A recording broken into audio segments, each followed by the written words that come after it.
आषाढ पौर्णिमेचा आहे आणि आपण स्टेप बाय स्टेप आपण त्याला फॉलो करूया. लाईक भगवान बुद्धांनी आपल्याला शील, समाधी आणि प्रज्ञा शिकवलेली आहे. तर आधी आपण शील घेऊया, 5-10 मिनटं मेडिटेशन करूया, समाधीचा अभ्यास करूया, मग आपण प्रज्ञेच्या बारेमध्ये आपण डिस्कस करूया. चालेल. सगळ्यात अगोदर आपण काया वाचा मनाने जे काही आपल्याशी दुष्कर्म झालेले असतील, इंटेन्शनली अनइंटेन्शनली आपल्याला माहिती नसतं, त्याच्याकरता तुम्हाला अगोदर समायाचना मागायची आहे, त्यानंतर शील याचना, आणि मग मी शील देणार. मग तुम्हाला ते शील घ्यायचं, शीलामध्ये प्रतिष्ठित हो, मग तुम्हाला समाधीचा अभ्यास करायचा आहे. ठीक आहे? चालेल. ओके.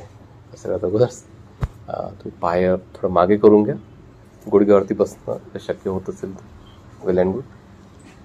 त्यांना होऊ शकत असेल तर हां नसेल होत हां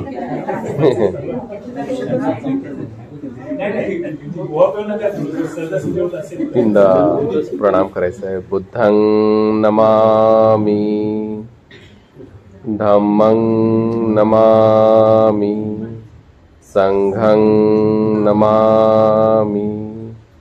माझा मागे बोलायचं आहे. ओकास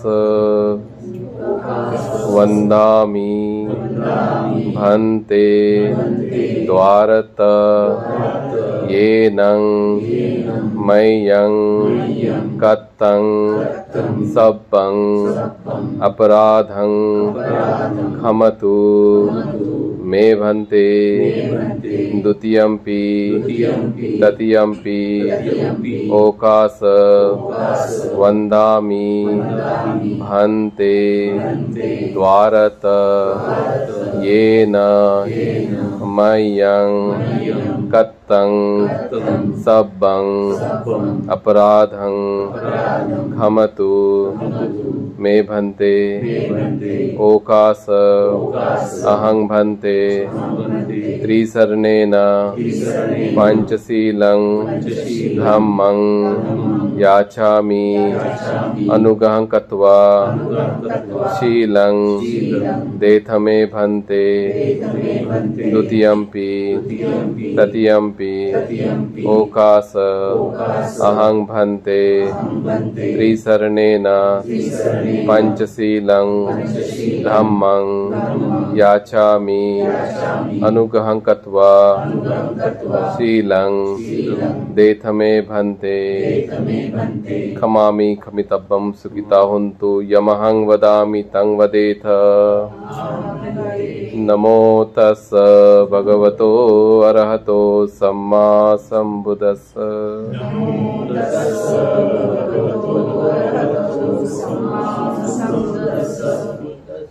आणखी दोनदा बोला. नमो तस् भगवतो अरहतो सम्मा सम्बुद्धस्स. नमो तस् भगवतो अरहतो सम्मा सम्बुद्धस्स. बुद्धं शरणं गच्छामि, धम्मं शरणं गच्छामि,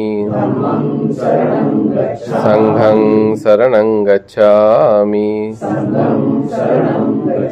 द्वितीयंपि बुद्धं शरणं गच्छामि,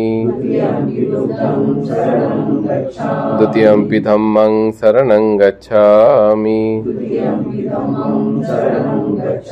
द्वितीयंपि संघं शरणं गच्छामि, तृतीयंपि बुद्धं शरणं गच्छामि, तृतीयंपि धम्मं शरणं गच्छामि, तृतीयंपि संघं शरणं गच्छामि. त्रिशरणगमनं निठ्ठितं. आम भन्ते बोला. आम भन्ते पानातिपाता वैरमणि सिक्खापदं समादियामि.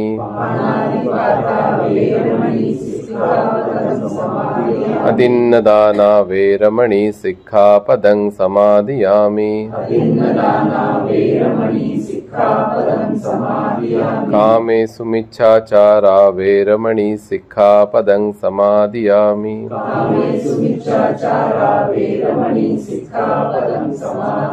मूसावादा वेरमणि सिक्खापदं समादियामि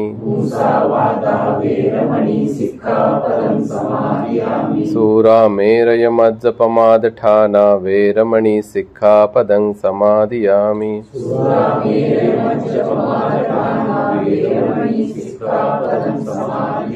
साधु साधु साधु त्रिसर्णेन सद्धिं सह पंचशीलं धम्मं साधुकं सुरक्षितं कत्वा अपमादेन शीलं संपादेत। बोला आम बंदी साधु साधु साधु साधु। तर तुम्ही नॉर्मली बसू शकता आणि आपण आता बुद्ध धम्म संघ याची वंदना घेऊया। त्याचे जे गुण आहेत त्या गुणाला आपण स्मरण करूया। जर माझ्यासोबत तुम्ही बोलू शकत असणार तर माझ्यासोबत रिसाईट करा तुम्ही, किंवा ज्यांना नाही येत असेल तर त्यांनी शांत राहून डोळे बंद करून फक्त ऐकण्याचा प्रयत्न करा। नमो तस् भगवतो अरहतो सम्मा सम्बुद्धस्स। नमो तस् भगवतो अरहतो सम्मा सम्बुद्धस्स। नमो तस् भगवतो अरहतो सम्मा सम्बुद्धस्स। इति पिसो भगवा अरहं सम्मा सम्बुद्धो पीचाचरण संपन्नो सुगतो लोकविदु अनुत्तरो पुरिस धम्म सारथि सथा देव मनुसान भूतो भगवाति। स्वाखातो भगवता धम्मो संदिठिको अकालिको एहि पसिको ओपनायिको पच्यतं वेदितव्यो विन्युहीति। सुपटिपन्नो भगवतो सावक संघो उजुपटिपन्नो भगवतो सावक संघो न्यायपटिपन्नो भगवतो सावक संघो सामीचिपटिपन्नो भगवतो सावक संघो। यदिदं चत्तारि पुरिसयुगानि आठपुरिसपुग्गला ये स भगवतो सावक संघो आहुनेयो पाहुनेयो दक्षिणेयो अंजलिकरणीयो अणुत्तरं पुय्यंकेतं लोकसाति। इमाय धम्मानुधम्म पटिपत्तिया बुद्धं पूजेमि। इमाय धम्मानुधम्म पटिपत्तिया धम्मं पूजेमि। इमाय धम्मानुधम्म पटिपत्तिया संघं पूजेमि। अदा इमाय पटिपत्तिया जाति जरा व्याधि मरणमः परिमुच्यसामि। इमेना पुय्यकं मेन मामे बालसमागमो सतं समागमो होन्तु। यावन्निपानपत्तिया देवो वसन्तु कालेन सर्वसम्पत्तिहेतु च पीतो भवतु लोको च राजा भवतु धम्मिको। इमाय बुद्धपूजाय कर्ताय शुद्धचेतसा चिरं ठिठतु स धम्मो लोको होन्तु सुखी सदा।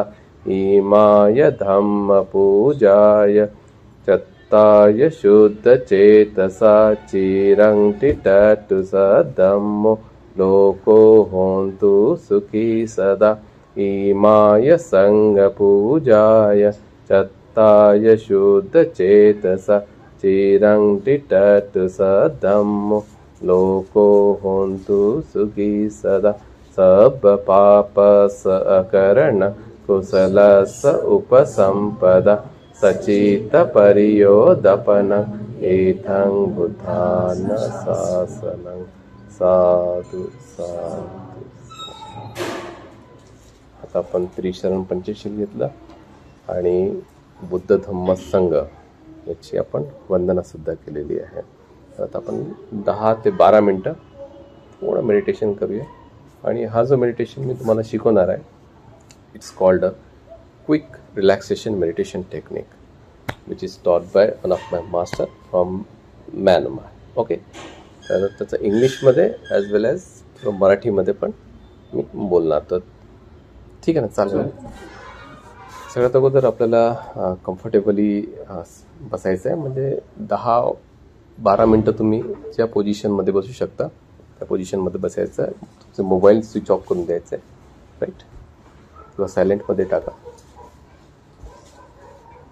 थोडं लाईट्स जर कमी झाले तर वेल अँड गुड. आणि जर शक्य झालं तर तुमचं हे बॅक असते ते एकदम स्ट्रेट, मानसुद्धा अगदी स्ट्रेट ठेवायचं.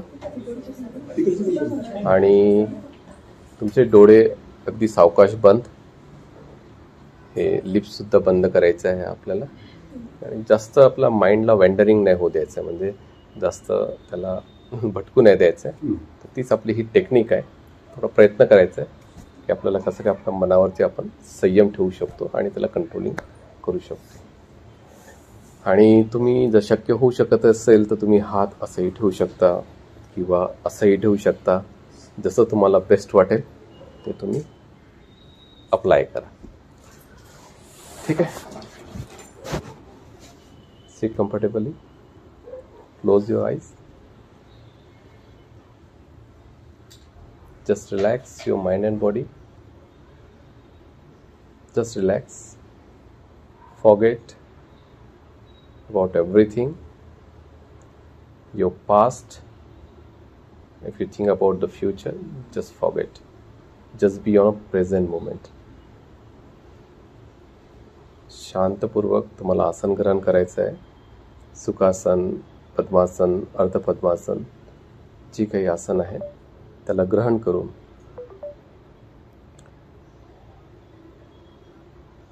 जे आपले विचार आहेत, जे भूतकाळचे विचार आहेत किंवा भविष्यकाळातली जी कल्पना आहेत, त्याला आपल्याला स्टॉप करायचं आहे. आणि वर्तमानामध्ये जे श्वास आपला आत येत आहे आणि बाहेर जात आहे त्यावरती आपल्याला कॉन्सन्ट्रेट करायचं आहे.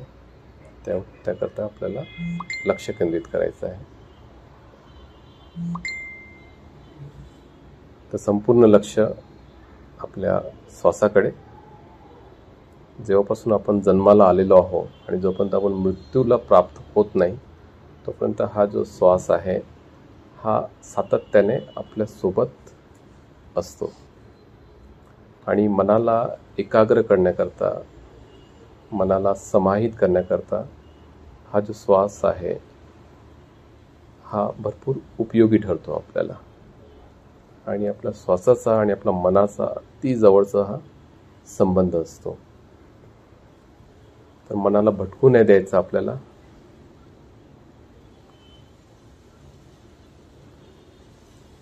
अगदी रिलॅक्स, अगदी peaceful, just mind and body अगदी रिलॅक्स, अगदी शांत, कुठलं टेन्शन नाही, कुठली रिस्पॉन्सिबिलिटी आठवण नाही करायची आहे, काही नाही, अगदी रिलॅक्स.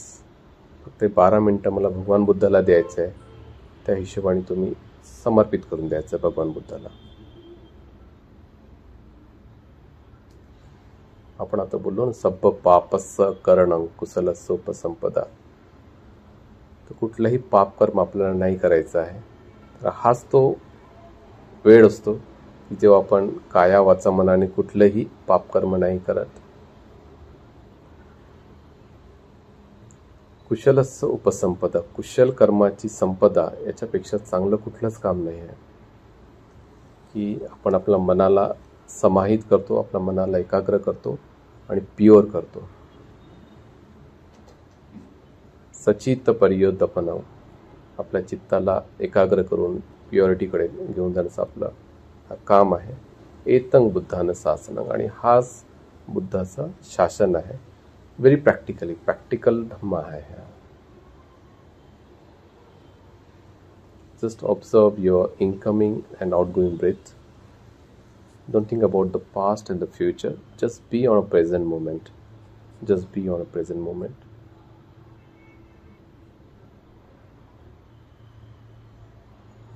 जर तुम्हाला श्वास तुमचं लक्षात नाही येत असेल तर तुम्ही स्लाइटली थोडं जोरामध्ये घेऊन बाहेर सोडू शकता. पण भगवान बुद्ध म्हणतात दीघं व असं संतो दीघं असं सामीती पजानाती. जर तुम्ही दीर्घ श्वास आत घेत आहे तर दीर्घ श्वास आत घेत आहो आणि दीर्घ श्वास बाहेर सोडत आहो याची सुद्धा आपल्याला जागरूकता असली पाहिजे. So it is called a mindfulness. लहान श्वास जर आपण घेत आहोत लहान श्वास आत घेत आहोत आणि बाहेर सोडत आहोत ही सुद्धा जाणकारी आपल्याला असणं गरजेचं आहे.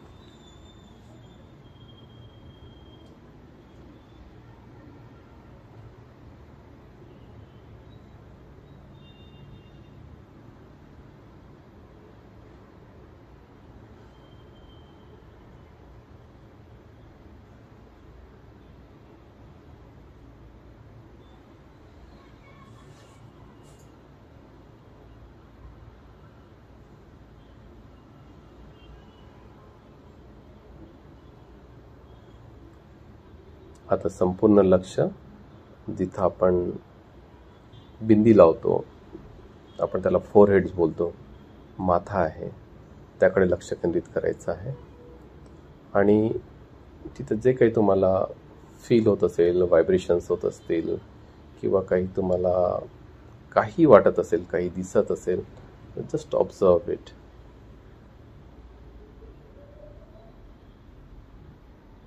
संपूर्ण लक्ष आपलं फोरहेडवरती दोन्ही डोळ्याच्या वरती.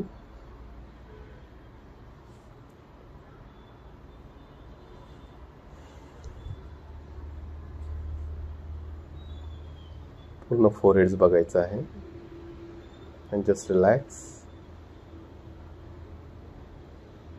relax your forehead.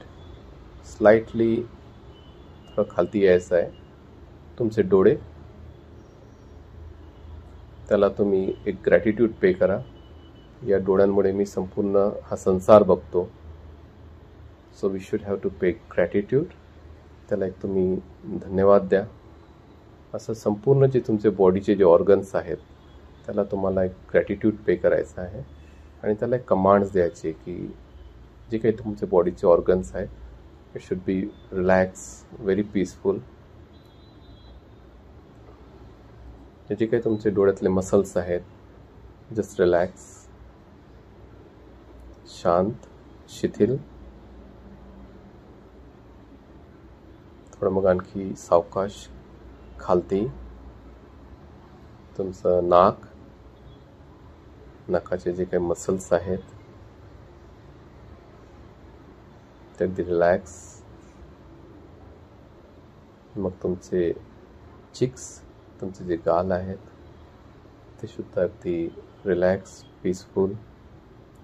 तुमचे ओठ तुमचे चीन जे काही मसल्स आहेत अगदी रिलॅक्स अगदी पीसफुल. संपूर्ण फेसचा एकसाथ अवलोकन करायचं आहे.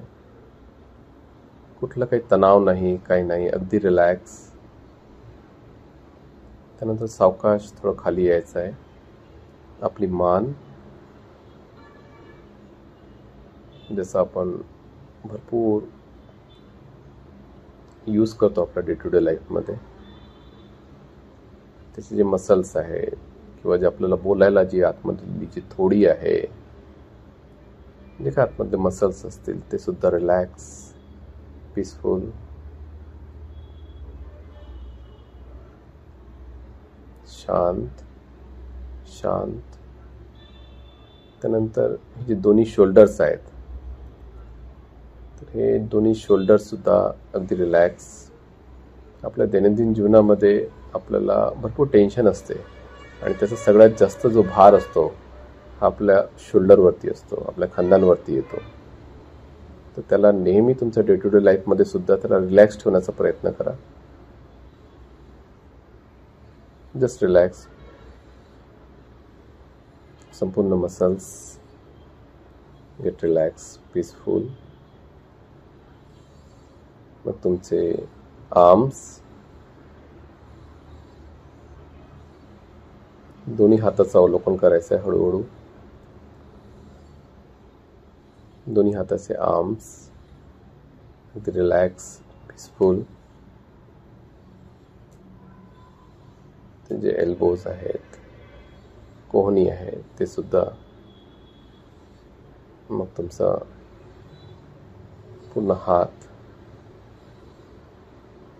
तुमचे रिस्ट, तुमचे पाम अगदी रिलॅक्स, व्हेरी पीसफुल. आणि जे तुमचे हथेली आहे, जे तुमचे हात आहे, जे तुमचे पाम आहे, तर तिथं काही एनर्जी, काही ऊर्जा असं वाटत असेल, काहीतरी ऊर्जा बाहेर निघत आहे. त्याकडे जस्ट लक्ष केंद्रित करायचं आहे आणि मनाला अगदी शांत, अगदी शिथिल.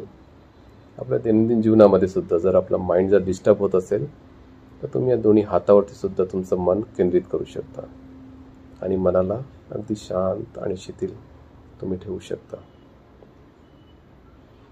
Then take a long deep breath in. संपूर्ण लक्ष आता आपल्या छातीवरती, दोन्ही छातीवरती. आणि जे काही लंग्स आहेत आपले, लंग्स, त्याला फुफ्फुस आपण म्हणतो, तर ते नेहमी आपल्याला श्वास फिल्टर करायला, श्वास घ्यायला ते आपल्याला उपयोगी ठरतात. तर त्याला सुद्धा आपल्याला ग्रॅटिट्यूड एक पे करायचा आहे, त्याला धन्यवाद आपल्याला करायचा आहे. त्याचे सुद्धा जे मसल्स आहेत, जे बॉडीचे तो ऑर्गन्स आहेत, ते सुद्धा अगदी रिलॅक्स, पीसफुल. त्यानंतर जर आपण सावकाश खाली आलो तर हार्ट आहे आपला, जो नेहमी पंप करत असतो, त्यामुळे आपलं जीवन हा चालत असतो. त्या हार्टमुळे भरपूर बिमारी आपल्याला होत असतात. त्याला सुद्धा आपल्याला एक थँक्स बोलायचं आहे. त्यामुळे आपलं जे जीवन आहे ते चांगल्याने सुरळीत रूपाने चालत आहे. ते सुद्धा अगदी रिलॅक्स, शांत आणि पीसफुल. कारण की आपण काही जर बघितलं, डोळ्यांनी काही बघितलं, कानाने काही ऐकलं, तर सगळ्यात अगोदर आपल्याला पॅल्पिटेशन्स होतो. भरपूर महत्त्वपूर्ण तो ऑर्गन्स आहे. त्यानंतर आपला स्टमक नेहमी जेव्हा आपण श्वास आत घेतो आणि बाहेर जातो, तर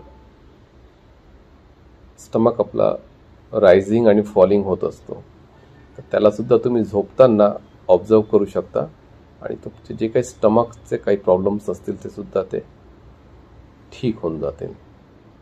जे काही तिथले इंटेस्टाईन्स आहेत ते सुद्धा अगदी रिलॅक्स, पीसफुल.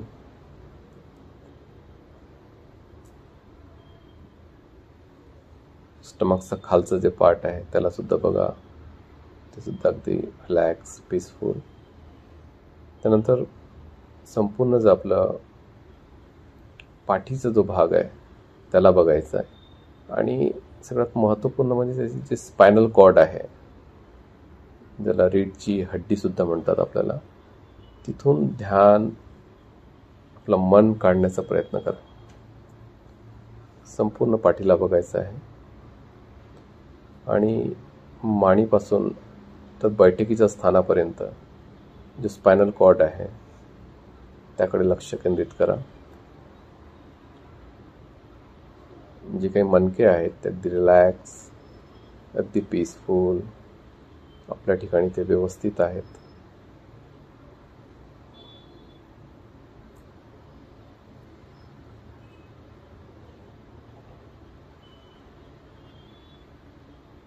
वरपासून तर खालपर्यंत मनाला भटकू नाही द्यायचं आहे. अगदी रिलॅक्स, शांत मनाने आपलं स्वतःलाच बघायचं, आपल्या शरीरालाच बघायचं आहे. त्यानंतर बैठकीचं स्थान,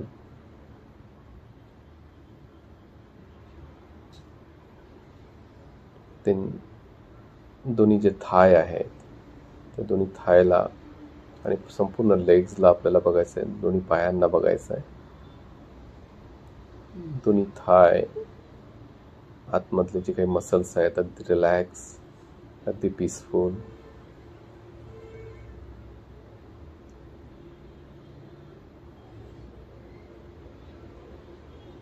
दोन्ही नीज, दोन्ही गुडघे, काफ जे आहे काफ मसल सुद्धा अगदी रिलॅक्स, हळूहळू खालती यायचं आहे. दोन्ही पायाचे पंजे त्याकडे लक्ष केंद्रित करायचं आहे. माइंड अँड बॉडी अगदी रिलॅक्स, अगदी पीसफुल. आता दोन्ही हाताचे पंजे आणि दोन्ही पायाचे पंजे या दोघांना एकासोबत बघायचं आहे आणि मनाला अगदी शांत आणि शिथिल करायचं आहे. कुठल्या विचाराला थारा नको, थॉटलेस व्हायचं आपल्याला. अगदी रिलॅक्स, पीसफुल. जेव्हा आपण जितकं डीप मेडिटेशन करतो तर तेव्हा आपण भगवान बुद्धांची जी मेंटल बॉडी आहे त्याला आपण कुठं ना कुठं रिअलाइज आपल्या मनामध्ये करतो. So we can't see the physical body but we can realise his mental body.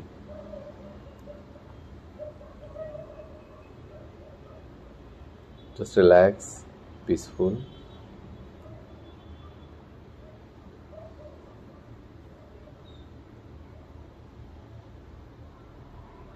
आता तुम्ही कुठं बसलेले आहेत ते थोडं लक्षात ठेवा. आणि आता मंगल मैत्री करायची आहे.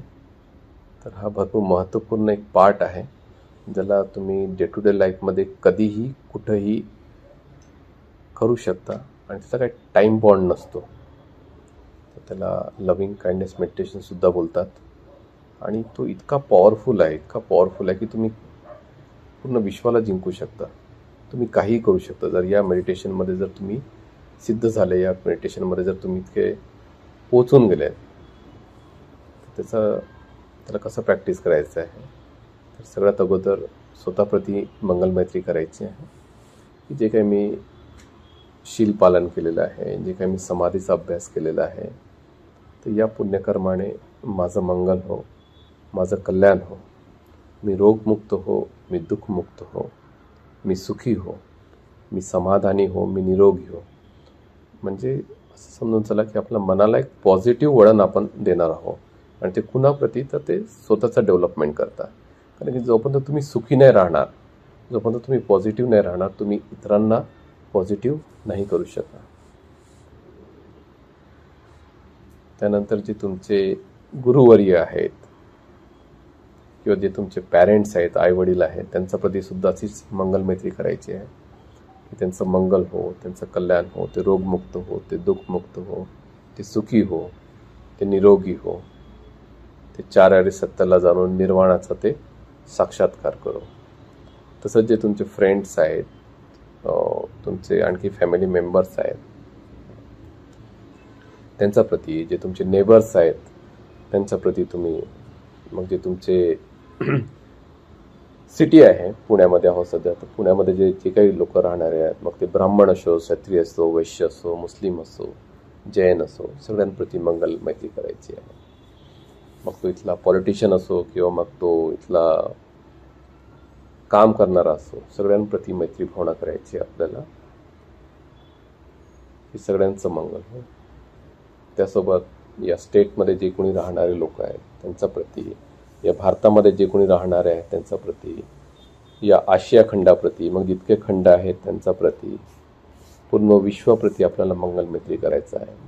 आणि जितके डायरेक्शन्स आहेत त्या डायरेक्शन्समध्ये जितके दृश्य जे प्राणी असतील ते आपल्याला डिवाईन आईज नाही आहेत, जे कोणी असतील त्यांच्याप्रती मंगल मैत्री करायचं आहे. आणि ते नेहमी आपल्याला प्रोटेक्ट करो, नेहमी ते आपल्याला पॉझिटिव्ह वाईब्स देतो, अशीच आपल्याला मंगल कामना करण्याची आहे. मग ते जलचे असतील, थलचे असतील किंवा गगनचे असतील, कुठलेही प्राणी असो, ते 2 पायवाले असतील किंवा अनेक पायवाले असतील, ते उडणारे असतील, ते पाण्यातले असतील, कसेही प्राणी असो, सगळ्यांप्रती मंगलमैत्री करायची की सगळ्यांचं मंगल हो, सगळ्यांचं कल्याण हो, सगळे प्राणी रोगमुक्त हो, दुःखमुक्त हो, सुखी हो, सुखी हो, सुखी हो. आणि हा जो मंत्र आहे, हा मंत्र तुम्ही कितीही निगेटिव्हिटीमध्ये राहिलात तरी तुम्ही करा. काही टेन्शन असेल, डिप्रेशन असेल, काही असेल तर तुम्ही केलं तर तुमचं जे तुमचे जे काही आजार असेल, काही असेल तुमच्यामधनं, मेंटली किंवा फिजिकली जे काही त्रास असेल त्याच्यामधून इझिली तुम्ही ओव्हरकम होणार. तर इतका हा युजफुल भगवान बुद्धांनी आपल्याला मेडिटेशन दिलेलं आहे. भवतु सप्पमंगलं, भवतु सप्पमंगलं, भवतु सप्पमंगलं. सगळ्यांनी साधुकार द्या. साधू साधू. हात असं करून चेहऱ्यावर. So how was your experience? कसं राहिलं? ग्रेट. छान, रिलॅक्स, पीसफुल. छान. तर आपण स्टार्टिंग चांगली केली. आपण शील घेतलं, बुद्ध धम्म संघ याची वंदना केली. आपण बुद्ध धम्म संघाची वंदना करणं म्हणजे एक प्रकारचं मेडिटेशन आहे. तर त्यातला आपण जर काउंट केलं त्यांची जी क्वालिटीज आहेत तर टोटल क्वालिटीज 24 क्वालिटीज होतात. असं म्हणतात की ते 24 क्वालिटीज ते जे आपलं धम्मचक्र आहे त्याच्यावरती ते आलेलं आहे. So what ever. पण भगवान बुद्ध म्हणतात की तुमच्या मनामध्ये जर भीती निर्माण असेल, काही टेन्शन असेल, डिप्रेशन असेल, तुम्ही एकदम डाऊन झालेले आहेत, आपली एनर्जी अगदी डाऊन झालेली आहे, तर भगवान बुद्ध म्हणतात तुम्ही मला स्मरण करा. मला स्मरण करा म्हणजे बुद्धांची वंदना करा. तर जे आपण घेतलं, इतिपिसो भगवा अरहं सम्मा संबुद्धो विद्याचरण संपन्नो सुगतो लोक विद्वानोत्तरो. हे क्वालिटीज आहेत भगवान बुद्धांचे. असं नाही की ते राम राम कृष्ण कृष्ण हे नाही आहे. तर ते त्यांचे क्वालिटीज आहे आणि ही क्वालिटीज कुणाहीकडे नाही आहे. तो प्रेसिडेंट असेल, प्राईम मिनिस्टर असेल, विद्यापीठाचा तो कुलगुरू असेल, त्याला पण नाही आहे. ही क्वालिटी फक्त भगवान बुद्धांकडे आहे. आणि जर तुम्ही प्रयत्न केले तर ती क्वालिटीज तुमच्यामध्ये काही पर्सेंटेजमध्ये ते वाढू शकते, येऊ शकते. ही झाली बुद्धांची क्वालिटी, राईट. मग भगवान बुद्ध म्हणतात की जर तुम्ही मला स्मरण करता आणि मला स्मरण केल्यानंतरही जे काही तुमच्या मनामध्ये उद्वेग जागलेला आहे, जे काही तुमच्या मनामध्ये तणाव निर्माण झालेला आहे, डिप्रेशन निर्माण झालेलं आहे, एन्झायटी निर्माण झालेली आहे, हे आजकालचे डिसीज आहेत, मेंटल डिसीज आहेत, ते कॉमनली तुम्हाला सगळ्यांकडे दिसणार. तो किती म्हणत असेल की मी घाबरत नाही, पण त्याच्याशिवाय त्याचा जन्मच नाही आहे. हे सगळे क्वालिटीज तो घेऊनच येतो, बाय डिफॉल्ट आहे ते. भगवान बुद्ध म्हणतात मग तुम्ही धम्माची वंदना करा, धम्माला स्मरण करा. भगवान बुद्धाचा धम्म कसा आहे? स्वाख्यातो भगवता धम्मो संदिट्ठिको अकालिको. आणि जे भगवान बुद्धांनी जे धम्म सांगितलेलं आहे ते कुठल्याही धर्माचं संस्थापकाने आतापर्यंत सांगितलेलं नाही आहे. तिथं आपण एक म्हटलं की ए ही पस्सिको, या आणि बघण्यासारखा धम्म आहे. आता जस्ट मी तुम्हाला 5-10 मिनिटामध्ये मेडिटेशन मी शिकवलं. कसं एक्सपिरियन्स होतं? पीसफुल होतं, चांगलं होतं. तर हे एक्सपिरियन्स भगवान बुद्धांनी लोकांना दिलेलं आहे. जे काही तुम्हाला एक्सपिरियन्स आला असेल ते 1% आले असेल, पण जेव्हा भगवान बुद्धाच्या कॉन्टॅक्टमध्ये लोक यायचे तर त्यांना भगवान बुद्धांचं जे लेवल होतं त्या लेवलपर्यंत लोक जायचे. म्हणून जे भगवान बुद्ध जे बघायचे ते त्या काळातले भिक्षू बघायचे. म्हणून आपला हा जो दिवस आहे, हा दिवस आहे आषाढ पौर्णिमा. म्हणजे याच दिवशी सम्यक संबुद्ध जेव्हा ज्ञानप्राप्तीनंतर मेला ज्ञानप्राप्ती झाली, मग ते चालत चालत जर तुम्ही आता पण चालणं चालू केलं तर तुम्हाला इतके दिवस तरी ते लागतील सारनाथला जायला. तर ते चालत चालत तिथं गेले आणि जे 5 पंचवग्गीय जे भिक्षू होते, ज्यांना वाटत होतं की आता हा पथभ्रष्ट झालेला आहे, त्यांना हे धम्माचा उपदेश दिला. तर त्याच्यापैकी एक जे होते कौंडिन्य पंथ, तर ते त्यांनी काही वेळामध्ये त्यांनी ते अचीव केलं की मग. आणि भगवान बुद्ध म्हणतात की अय्या कौंडिन्य, म्हणजे कौंडिन्यांनी समजून घेतलेलं आहे की मला जे प्राप्त झालेलं आहे ते रिअलायझेशन काय आहे, फक्त वर्डिंग्स नाही. वर्डिंग्स तर मी पण सांगत आहे तुम्हाला की त्यांना ते प्राप्त झालेलं आहे, पण आपल्याला ते प्राप्त नाही झालं तर आपण ते रिअलाइज नाही करू शकत.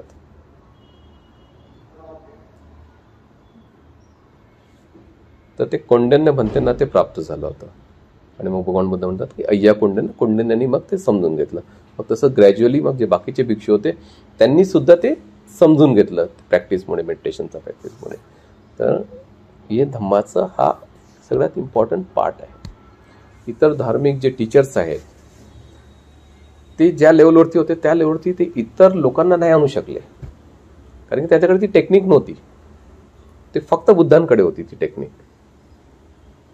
त्यानंतर भगवान बुद्ध म्हणतात की जर या बुद्धांमुळे, बुद्धवंदनेमुळे, या धम्मवंदनेमुळे सुद्धा तुमच्या मनामध्ये काही संवेग जागला असेल, जर ते शांत नाही होत असेल तर तुम्ही संघवंदना करा की स्वाख्यातो भगवता धम्मो संदिट्ठिको कालिको.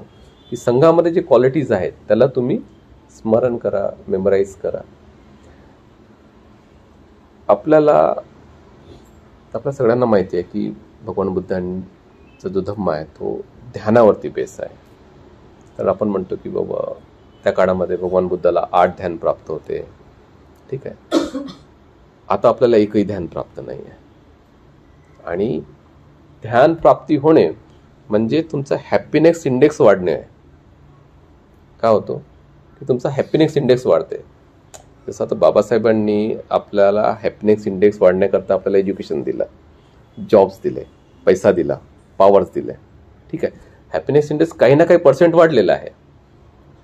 तरी जर आपण बघणार, मी जेव्हा बघतो तर भरपूर लोक दुःखी आहेत. भगवान बुद्धांचा पॉईंट ऑफ व्ह्यूने पण तुम्ही सगळे लोक दुःखी आहेत. आणि त्याच्याकरता जर तुमचा हॅपीनेस इंडेक्स जे सदाबहार आहे, जे परमानंटली स्थिर राहणार आहे, तर ते याच्यामुळे नाही राहणार आहे. तर ते तुमचं स्पिरिच्युअल डेव्हलपमेंटमुळे ते तुमचं हॅपीनेस स्थिर राहणार आहे. तर भगवान बुद्ध म्हणतात की जर तुम्ही बुद्धवंदना, धम्मवंदना, संघवंदना जरी तुम्ही करत राहिला दिवस रात्र, तर तुम्ही पहिल्या ध्यानामध्ये इझिली जाऊ शकता. जे तुम्ही मंगलमैत्री केलेली आहे, जर तुम्ही त्याला जर प्रॅक्टिस करत राहिला तर तुम्ही 2-3 दिवसामध्ये सुद्धा पहिल्या ध्यानाला तुम्ही प्राप्त होऊ शकता. इतकी ताकद, इतकं बळ या बुद्ध धम्म संघ वंदनेमध्ये आहे. मग जे मी तुमचं हे घेतलं की लव्हिंग काइंडनेस मेडिटेशन, भगवान बुद्ध त्याचे 11 बेनिफिट्स सांगतात. किती सांगतात? 11 benefits of loving kindness meditation. आणि ते बेनिफिट इतके सुंदर आहेत, ते बियॉन्ड इमॅजिनेशन्स आहेत. तर काय बेनिफिट्स आहे? सगळ्यात इम्पॉर्टंट बेनिफिट्स म्हणजे की तुम्ही ब्युटिफुल होता, तुम्ही सुंदर होता. आपण किती जाऊन ते पॉलिश करत असतो ब्युटी पार्लरमध्ये जाऊन, है ना. 1000 रुपये घ्या, 2000 रुपये घ्या, कितीतरी देतात. आम्ही भिक्षू लोक बघा, आम्ही नाही जात. मी जेव्हा आलो, मला बघितल्यानंतर काय वाटलं तुम्हाला? नेगेटिव्हिटी वाटली की पॉझिटिव्हिटी वाटली? मला बघितल्यानंतर तुम्हाला पीस वाटलं, काय वाटलं? पीसफुल वाटलं. तर हे क्वालिटीज जर तुम्ही स्वतः जर इम्प्लिमेंट करणार डे टू डे लाईफमध्ये, तर तुमचा सुद्धा ऑरा एक चेंज होऊन जातो. पण ते कसं होणार? बॉलिवूडचे गाणे ऐकल्याने नाही होणार, मोठे मोठे डायलॉग्स मारल्याने नाही होणार, लॅक्मेचे प्रोडक्ट्स लावण्याने नाही होणार. राईट? जे भगवान बुद्धांनी जे आपल्याला सांगितलेलं आहे त्याला प्रामाणिकतेने भगवान बुद्ध काय म्हणतात? जर मी जे सांगितलेला जो मार्ग आहे, जर कोणी त्याचा मार्गावरती चालतो, तर मी गॅरंटी घेतो की 7 वर्षामध्ये त्याला काही ना काही फल प्राप्त होणार. कुठलाही धर्मगुरू, कुठलाही धार्मिक संस्थापक नाही आहे की त्यांनी अशी गॅरंटी दिलेली आहे. मग काय म्हणतात भगवान बुद्ध? 16-7 वर्ष, 7 महिने. मग म्हणतात 16-7 महिने, 7 सप्ताह, 7 वीक्स.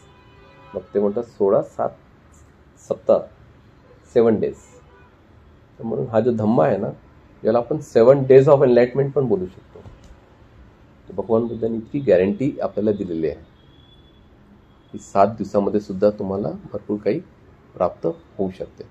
चला, मी तो 16-7 दिवस, मी तो लोकांना गॅरंटी देतो की तुम्ही 9 रात्र 9 दिवस किती केलेले आहेत?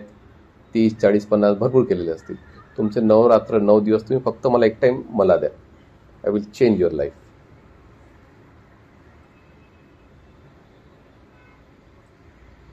किती केलं? तो पुजारी जरी असेल ना तरी त्याला काही प्राप्त नसेल, हे मी सांगतो. पण जर तो माझ्यासोबत जर 9-10 दिवस बसेल, ही माझी गॅरंटी की त्याचे पूर्ण ते व्ह्यूज चेंज करून देणार मी. त्याचा बघण्याचा दृष्टिकोनच चेंज होऊन जाणार. तो इतकी ताकद धम्मामध्ये आहे.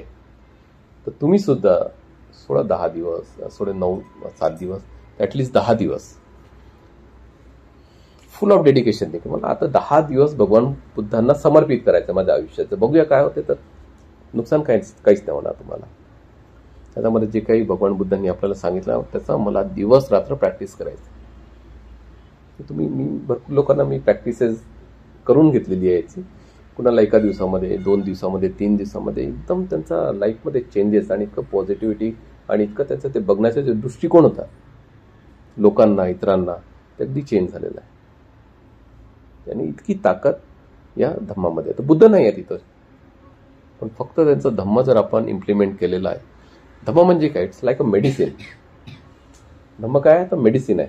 तर आपल्या मनामध्ये जे काही डिसीज आहेत तर त्या डिसीज करता तो काम करतो, डिसीजला दूर करण्याकरता. आणि तुम्हाला माहिती आहे की जर डिसीज दूर झाला तर ॲटोमॅटिकली हॅपीनेस येते. घरातून जर कचरा जर निघाला, बाहेर काढला, तर घर स्वच्छ वाटेल, चांगलं वाटेल, आनंदित वाटेल. तसं मनामध्ये जे काही आपल्याला वाईट प्रवृत्ती आहेत जर ते निघाले तर ते निघाले मग अर्थच की बाबा तुमचा जे काही लव आहे, कंपॅशन आहे, मैत्री आहे, सद्भाव आहे, सॅटिस्फॅक्शन आहे, ते ऑटोमॅटिकली जागृत होऊन जाते. आणि हा जे क्वालिटीज आहे हेच धर्माचं काम आहे प्रस्थापित करणं समाजामध्ये. समाजामध्ये कास्टिझम, वैमनस्य, भेदभाव हे निर्माण करायचं काम धर्माचं अजिबात नाही आहे. धर्माचं काम काय की माणूस हा सुखी झाला पाहिजे, माणूस हा संतुष्ट झाला पाहिजे, माणूस हा रोगमुक्त झाला पाहिजे, दुःखमुक्त झाला पाहिजे. आणि हा जो जीवन मरणाचं जो चक्र आहे तिथून तो त्याचं छुटकारा झाली पाहिजे. हा धम्माचा इंटेन्शन असतो. आणि त्याच भावाने भगवान बुद्धांनी लोकांपर्यंत गेले. ते तर राजाचे मुलगा होता तो, म्हणजे ऑलमोस्ट ते राजाच होते. बुद्धत्व प्राप्तीनंतर ते घरी जाऊन राहू शकत होते. कशाला आता आवश्यकता आहे? झालं, मला जे प्राप्त करायचं होतं ते मला मिळालेलं आहे. आणि मी जरी घरी नाही तर मी त्या राज्यामध्ये, माझ्या वडिलांच्या राज्यामध्ये जाऊन मी राहू शकतो आणि मला जेवण खावण सगळं मिळेल. पण ते गेले. कुठं गेले? सगळ्यात अगोदर त्यांनी टार्गेट काय केलं की जे हायली स्पिरिच्युअल लोक आहेत ज्यांना कमी शब्दामध्ये सांगितल्यानंतर ते आणखी निर्वाणाला प्राप्त होऊन जातील. तर त्यांनी जेव्हा आपल्या बोधिचित्ताने, डिवाइन आईजनी जेव्हा बघितलं तर जे त्यांचे गुरु होते ते त्यांना ध्यान शिकवत होते, उद्धक रामपुत्त आणि आलारकराम. तर ते दोन्ही मरण पावले होते. तर भगवान बुद्धांनी जेव्हा बघितलं, कारण की आपल्याला आता ओपन आईजने आपण किती लोक बघू शकतो? तर ॲनिमल वर्ल्ड आणि एक ह्युमन वर्ल्ड, आपण दोनच बघू शकतो. आणि आपण त्याची गॅरंटी पण घेतो. ह्युमन वर्ल्डमध्ये आपण एकासारखे माणसं आहोत, ॲनिमल्समध्ये एकदम डिफरंट आहे. ठीक आहे, वेगवेगळ्या प्रकारचे आहे. तर तसं भगवान बुद्धांनी पूर्ण युनिव्हर्सला जेव्हा बघितलं आपल्या बोधिचित्ताने, तर मग त्यांनी बघितलं की 31 प्लेन्स ऑफ एक्झिस्टन्स आहेत. किती? 31 लोक आहेत. आणि ते भगवान बुद्धांनी बनवलेलं नाही आहे, ते माणसाने आपल्या कर्माने बनवलेलं आहे. आणि ते निसर्ग तो डिसाईड करतो, निसर्गच बनवतो ते अकॉर्डिंग टू अवर कर्मास. तर ते ऑटोमॅटिकली ते रिम्स किंवा तो जो एक्झिस्टन्स आहे तो निर्माण होऊन जातो. ते कोणी परमात्माने तयार केलेलं नाही आहे. तर भगवान बुद्ध तेव्हा बघतात तर बाबा हे जे दोघी लोक आहेत हे दोन्ही ब्रह्मलोकामध्ये उत्पन्न झालेले आहेत. आणि तिथं त्यांची फिजिकल बॉडी नाही आहे की जे आपल्याला हे जो धम्म आहे हे कसं, जो धम्म आहे हा जोपर्यंत तुम्ही कायावरती नाही बघत, शरीरावरती नाही बघा, तोपर्यंत तुम्ही मुक्त नाही होऊ शकत. मग ते त्यांनी आयडिया ड्रॉप केला. त्यानंतर मग त्यांनी हे जे होते 3 शिष्य यांना दिला. गुरुवेला काश्यप, गया काश्यप, नदी काश्यप, त्या काळातले कट्टर ते जसं आता तुम्ही बोलू शकता सनातनी होते. भगवान बुद्ध गेले, एकदम मिथ्या दृष्टीमध्ये ते लोक की आम्ही अनंत आहो, आम्ही एकदम स्पिरिच्युअली हाय आहो, आमच्या पुढे कोणीच नाही आहे. आणि भगवान बुद्ध जातात तर भगवान बुद्धांचा ओरा म्हणजे अल्टिमेट होता. म्हणजे कोणी नाकार देणारा नसतोच त्यांना बघितल्यानंतर. ते कितीही नाही नाही बोलत असेल पण ते गेले की तो त्यांचाच होऊन जायचा. तर ती इतकी ताकद, इतकं बल ते त्यांच्यामध्ये होतं ते. आणि मग ते गेले तर उर्वेला काश्यप, गया काश्यप, नदी काश्यप सगळे आपले ते काय म्हणतात की जटा जुटा सगळं कापून त्यांनी वाहून दिलं आणि ते कमंडल वगैरे सगळं फेकून दिलं नदीमध्ये. आणि भगवान बुद्धांचं चिवर घालून बुद्धांसोबत चालायचे. किती कमीत कमी 2 महिन्यामध्ये बहुतेक 1200 बौद्ध भिक्षू जे हायली स्पिरिच्युअल होते ते चालायचे. तुम्ही विचार करा, तुम्ही 1200 बौद्ध भिक्षू आणि ते हायली स्पिरिच्युअल म्हणजे असं समजून चला ते कुठेही चालायचे ना तर तिथलं वातावरण चेंज होऊन जायचं. म्हणजे काही दुःखी कष्टी लोक व्हायचे ते लगेच जॉईन होऊन जायचे भगवान बुद्धाला. इतकं कमाल भगवान बुद्धांनी त्यावेळेला केलं. आणि त्याच्या सातत्याने मग लोक जुळत राहिले आणि मग इतकं मोठं हा धम्म झाला की भारतामध्ये नाही तर पूर्ण विश्वाचा पातळीवरती. मी स्वतः भरपूर ट्रॅव्हलिंग केलेलं आहे आणि माझं नेहमी युरोप आणि अमेरिकेला समरमध्ये मी तिथं असतो. पण पॅन्डेमिकमुळे आता 2-3 वर्षापासून गेलेलो नाही. तर इतके लोक तिथं क्रेझी आहेत, बुद्धिझम करतात. Buddhism is like a hot cake for them now. तर तिथं मेडिटेशन सेंटर्स, बुद्धिस्ट फिलॉसॉफी इतकं काही तर ॲडव्हान्स होत आहे बुद्धिझमवरती, त्याच्यावरती इतके प्रयोग होत आहेत. पण आपल्या भारतामध्ये आणि स्पेशली हा जो समाज आहे या समाजामध्ये थोडंसं आपण बुद्धिझमकडे दुर्लक्ष करतो आणि ज्याच्यामुळे आपल्याला फायदा नाही होणार आहे त्या धर्माला आपण एक्सेप्ट करून बसलेला आहे. आणि ज्याच्याने तुम्हाला खऱ्या अर्थाने फायदा होणार आहे त्याला आपण घराचा बाहेर काढून ठेवलेला आहे. So whatever, so it's our responsibility, it's our responsibility की कमीत कमी आपण टार्गेट केलं पाहिजे आपल्या लाईफमध्ये की महिन्यातून तरी 5 जे नॉन बुद्धिस्ट लोक आहेत त्यांना आपण बुद्धिझमकडे कसं काय आणू शकतो ते त्यांना आपल्याला टार्गेट करायचं आहे. मी किंवा इतर बौद्ध भिक्षू लिमिटेशन्स असते कुठेही जायचं वगैरे, पण तुमची संख्या भरपूर आहे. तुम्ही सुद्धा एक सोल्जर म्हणून, एक पीस सोल्जर म्हणून जर तुम्ही आपली भूमिका जर निभावली तर तुम्ही सुद्धा एक चांगले प्रचारक ठरू शकता बुद्ध धर्माचे. आता एक एक्झाम्पल, तिबेटियन लोक देश सोडून आले आपल्याकडे, काहीच नव्हतं त्यांच्याकडे, भूमिहीन लोक. पण आता असं कुठला देश नसेल जिथं जाऊन ते सेटल नाही झालेले आहेत. ते गेले आणि काही वर्षानंतर जेव्हा त्यांनी आपलं सगळं सेटलमेंट केलं त्यानंतर त्यांनी आपल्यासोबत आपली संस्कृती, आपले बौद्ध भिक्षू, आपला टेम्पल सगळं त्यांनी तिथं निर्माण केलं. एक मोठा एक्झाम्पल आहे आपल्याकडे. आणि आता त्यांच्यावरती जर काही अत्याचार होतात किंवा काही होते तर तितके युरोप आणि अमेरिकेतले काही लोक आहेत ते उभे होऊन जातात. आणि आपला एवढा मोठा समाज असून आपल्यावरती इतके अन्याय अत्याचार होतात, एकही लोक उभे नाही होत.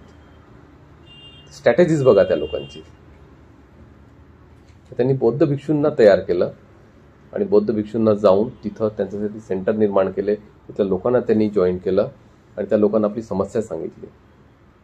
आणि काय की जे युरोप आणि अमेरिकेतले जे लोक आहेत ते बौद्ध भिक्षूंप्रती भरपूर आकर्षित असतात ते लोक.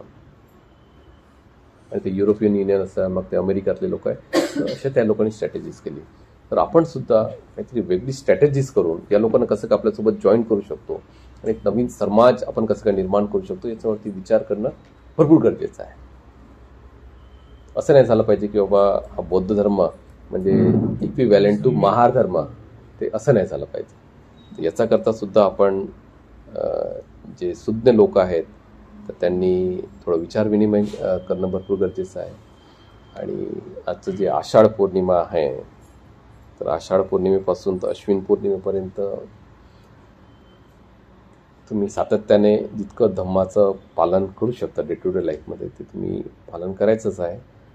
आमच्यासोबत एक दिनेश मेश्राम गुरुजी जोडलेले आहेत. तर ते बालाघाट विपश्यना सेंटर आहेत, त्याचे ते आचार्य आहेत. तर मी काही त्यांच्यासोबत क्लासेस स्टार्ट केलेली आहेत, 2-2.5 वर्ष झालेलं आहे. जे काही तुमचे प्रश्न असतील मनामध्ये, तर त्या प्रश्नाचे उत्तर ऑलमोस्ट तुम्हाला त्या प्लॅटफॉर्मवरती मिळून जाणार. जे काही तुम्हाला धम्मावरती जेव्हा तुम्ही पुढे जात असता तर प्रश्न उत्पन्न होत असतात मनामध्ये. आणि हा जो धम्मा आहे हा माइंड गेम आहे, ऑलमोस्ट पूर्ण मनाशी संबंधित आहे. तर जर शक्य झाला तर एक बुद्धा विजडम बाय संगकाया फाउंडेशन म्हणून आमचं एक चॅनल आहे, तर तिथं तुम्ही त्याला ऐकू शकता, प्रॅक्टिस करू शकता. आणि ऑनलाईन क्लासेस चालतात, मंडे टू सॅटर्डेपर्यंत आहेत ऑलमोस्ट, आणि संध्याकाळी असतात ते 8 ते 9. ते सुद्धा तुम्ही अटेंड करू शकता. तर जे इतर जे सुत्ताज आहेत जे आपल्याला बुद्धाणीज धम्मामध्ये नाही आहे, तर ते सुद्धा महत्त्वपूर्ण आहे. तर तुम्ही त्यांच्यासोबत ऑनलाईन झूम मिटिंगला जॉईन करून सुद्धा तुम्ही ते ग्रहण करू शकता. कुणाला काही प्रश्न जे काही मी सांगितलं आहे? ऑनलाईन आपण तुम्ही म्हटलं जॉईन करायचं म्हणजे काय त्याचे लिंक वगैरे काय? हा, लिंक वगैरे आहे, तर मी ते तुम्हाला 8 ते 9. दिनेश मेश्राम गुरुजी, संगकाया फाउंडेशनचं नाव आहे, संगकाया फाउंडेशन माझं ऑर्गनायझेशनचं आहे. आणि गुजरातमध्ये भरपूर ॲक्टिव्हिटीज केलेली आहे. मागे तुम्हाला माहिती असेल जपानचे प्रधानमंत्री आले होते, तर एका भिक्षूंनी त्यांना वेलकम केलं होतं, तर मीच होत होते त्यांना वेलकम करणारा. आणि जर तुम्हाला फॉरेनला कुठलाही बौद्ध भिक्षू जर तुम्हाला बाबासाहेबांचा फोटो घेऊन दिसत असेल, तुमचं व्हॉट्सअपवरती आला असेल, फेसबुकवरती, तर तो मीच आहे. तर मी फॉरेनला जाऊन सुद्धा बाबासाहेब आणि बुद्धिझम काय आहे तर ते थोडं सांगण्याचा मी प्रयत्न करत असतो. आणि सध्या आता काही एका प्रोजेक्टवरती मी काम करत आहे. आणि भारतामध्ये भरपूर बुद्धमूर्त्या पण आपण थायलंडहून आणून दिले. मागे आता पेंडेमिकमध्ये मी कमीत कमी 90 लाख रुपये रेज केले. भरपूर मेडिकलचं इक्विपमेंट गुजरात आणि महाराष्ट्रामध्ये दिलेलं आहे. त्यानंतर मग आणखी फंड रेज केलं मी, तर 2.5 महिना विदर्भामध्ये फिरून कमीत कमी 450-500 बौद्ध भिक्षूंना संगदाना केलेला आहे. आता मी मेडिकलचं काही भरपूर सामान माझ्याकडे ठेवलेलं आहे. आणखी काही मला फंड रेज करून ते जितके टेम्पल्स आहेत महाराष्ट्रामध्ये तर त्यांना मेडिकलचं मी सामान देत आहे, की काही इमर्जन्सी झाली तर आपल्या बौद्ध भिक्षूंना ते कामात यायला पाहिजे. आणि सोबत एक प्रोजेक्ट पण आहे माझं, की नागपूरचे काही डॉक्टर्स आहेत त्या लोकांसोबत एक 100 बेडचं हॉस्पिटल तयार करत आहे. तर मी काय 25 बेडचं मी माझ्याकडे रिझर्व ठेवलेलं आहे. आणि त्याच्यामध्ये बौद्ध भिक्षू आणि भिक्षुणींकरता तो स्पेशल वॉर्ड राहणार आहे, की म्हणजे आपल्या बौद्ध भिक्षूंना काही झालं तर तिथं जाऊन ते ॲडमिट होऊन ते फ्री ऑफ कॉस्ट त्यांची ते ट्रीटमेंट तिथं होणार आहे. सोबत एक जागा पण आम्ही घेत आहोत नागपूरला. तर डॅम आहे कानोली पारात, त्याच्यावरतीच ती जागा आहे. तर तिथं एक चिल्ड्रन युनिव्हर्सिटीचं माझं ते प्लॅनिंग चालू आहे, की मुलांकरता कसं काय आपण त्यांचं इमोशनल इंटेलिजन्सला वापरून कसं काय त्यांना स्ट्रॉंग आणि कसं काय एक चांगली पॉझिटिव्ह पॅरेंटिंग्स आपण त्यांना म्हणणार, आणि धम्माचे संस्कार. तसं ते युरोपियन काही टीचर्स लोक आहेत त्या लोकांसोबत आणि जे एशियातले जे बुद्धिस्ट एक्सपर्ट्स लोक आहेत त्यासोबत मिळून ते प्रोग्रामिंग्स माझं राहणार आहे. तर असे ते माझे आमच्या संस्थेद्वारे हे प्रोजेक्ट चालू असतात. आणि माझी इच्छा आहे की पुण्यामध्ये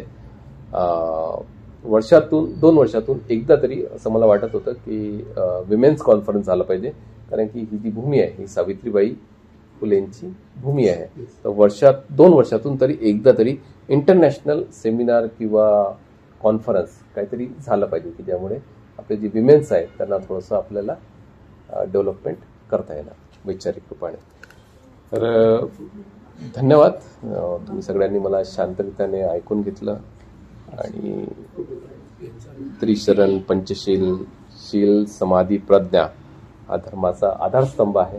आणि त्याचं ऑलमोस्ट प्रॅक्टिस आज आपण इथं केलेली आहे. आणि जे काही मी सांगितलं आहे त्याला जर तुम्ही डे टू डे लाईफमध्ये जर प्रॅक्टिस करणार तर नक्की 101% तुमच्या लाईफमध्ये चेंजेस येणार. सब पापस्सकरणं कुशलस्य उपसंपदा सचित परियोदपणं एतं बुद्धानुशासनं धम्मं चरे सुचरितं नतं सुचरितं चरे धम्मचारी सुखं सेति अस्मि लोके परं च तावता तन्मदरो यावता उपासति यो च हन्ति स्वाहानं धम्मं कायेन पश्यति सवेयमदरो ओतियो धम्मं न प्रवचति नत्थि मे शरणं वयं बुद्धो मे शरणं वरम् एतेन सच्चवचेन होतु मे जयमङ्गलम् नत्थि मे शरणं वयं धम्मो मे शरणं वरम् एतेन सच्चवचेन होतु मे जयमङ्गलम् नत्थि मे शरणं वयं संघो मे शरणं वरम् एतेन सच्चवचेन होतु मे जयमङ्गलम् नमो बुद्धाय नमो धर्माय नमो संघाय साधु साधु साधु बुद्धं धम्मं संघं जय भीम। जय भीम।